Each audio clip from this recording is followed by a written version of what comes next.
ایسا علم جنہیں لوگوں نفع پہنچایا ہوئے، یعنی ایک بندہ قرآن دی تعلیم دینا ہے، نبی دی حدیث سنانا ہے، اے اسلام دا پیغام لوگاں تک پہنچانا ہے کہ لوگ ایدہ واز سن کے، لوگ ایدی تقریر سن کے انہاں اپنا عقیدہ بدل لے ہیں، انہاں اپنے نظریات بدل لے ہیں۔ ایدی تقریر سن کے لوگ قرآن والے پاسے آگئے ہیں، لوگ حدیث والے پاسے آگئے ہیں، انہیں آپ نے دنیا تو چلا گیا۔ جتنے لوگاں نے ایدی تقریر سن کے اپنا عقیدہ ٹھیک کیتا ہے، اگو اورا نے عقیدہ ٹھیک کیتا ہے، اگو اورا نے اپنے عقائد درست کیتے ہیں۔ جب تک دعوت و تبلیغ والا سلسلہ جاری رہے گا، قبر وچ پیا اینو برابر دا ثواب لبدا رہے گا، قبر وچ پیا اینو برابر دا اجر و ثواب ملدا رہے گا۔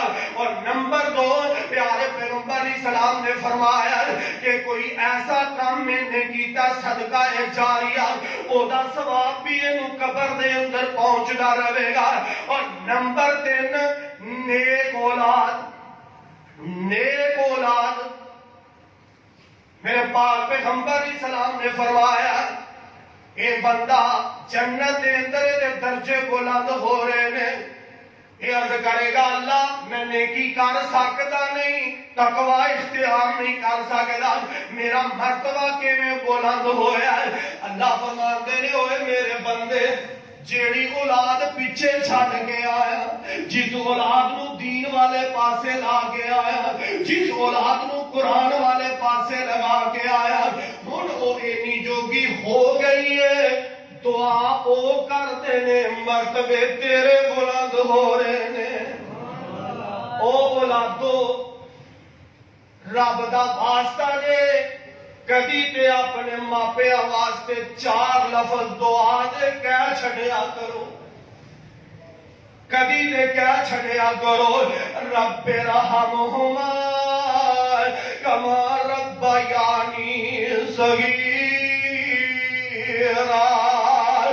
کدی دے اپنے کاروبار جو تھوڑا ٹائم کٹ گئے اور یار جنہ ماپیاں نے میرے تیری ضروریات دا اینا خیال رکھے ہے، تے کدی دے دعا کر چھڑیا کر ربنا اغفر لی والی والدیا، اللہ منو بھی معاف کر دے تے میرے ماپیاں نو بھی معاف فرما دے۔ ساڑھے کو ٹائم ہی نہیں، جس ماں باپ نے بچپن تو لے کے ساڑھی ضروریات دا خیال رکھیا سی انہوں واسطے دعائی کر سکیے۔ علامہ ابن جوزی نے ایک واقعہ نقل کیتا ہے، فرماتے ہیں عثمان بن سودا رحمت اللہ علیہ، حاجی خاصر مان صاحب ذرا اسی بھی اپنا اندازہ لگائیے، فرماتے ہیں کہ میں ہر جمعے اپنی ماں دی قبر تے جا کے دعا کریا کرتا، حضرت عثمان بن سودا رحمت اللہ علیہ ہر جمعے میں اپنی ماں دی قبر پہ جا کے دعا کرتا۔ سانو تے توفیق ہی نہیں، کائیں دنیا دے مال دی اتنی تباہ لگ چکی ہے۔ کیا لگے کہ دن میری امی میری خواب اندر ملاقات ہوئی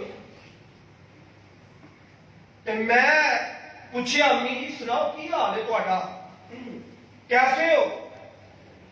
میری امی فرمان لگی عثمان بیٹا اللہ نے منو جنتی لباس عطا فرمائے نے، سبحان اللہ، اللہ نے منو جنتی بستر عطا فرمائے نے، تے میں عرض کیتا امی میرے لائے تو خدمت حکم۔ میری امی منو فرمان لگیاں بیٹا انج کر، اے جڑا سلسلہ دعا والا شروع کیتا ہے ہر جمعے میری قبر تے آ کے دعا کرنا، اے سلسلہ منقطع نہ فرمانا، اے سلسلہ کدی نہ روکنا۔ کیوں؟ جدو تو میری قبر تے دعا کرنا نا منو دسیا جاندا تیرا بیٹا دعا کرن واسطے آیا ہے، تے نال دے قبراں والیاں نو بھی پتہ لگ جاندا فلاں دا بیٹا دعا کرن واسطے آیا ہے۔ او یار اپنے ماپیاں واسطے دعا تے کریا کرو، کبھی رب دے سامنے ہاتھ اٹھا کے آکھیا کرو ربنا اغفر لی والی والدیا، اللہ منو بھی معاف کر دے میرے ماپیاں نو بھی معاف فرما دے۔ اللہ اللہ نیک اولاد کبھی کبھی بندے واسطے ذریعہ ہدایت بن بن جاندی ہے نیک اولاد چنگیاں اولاداں کبھی کبھی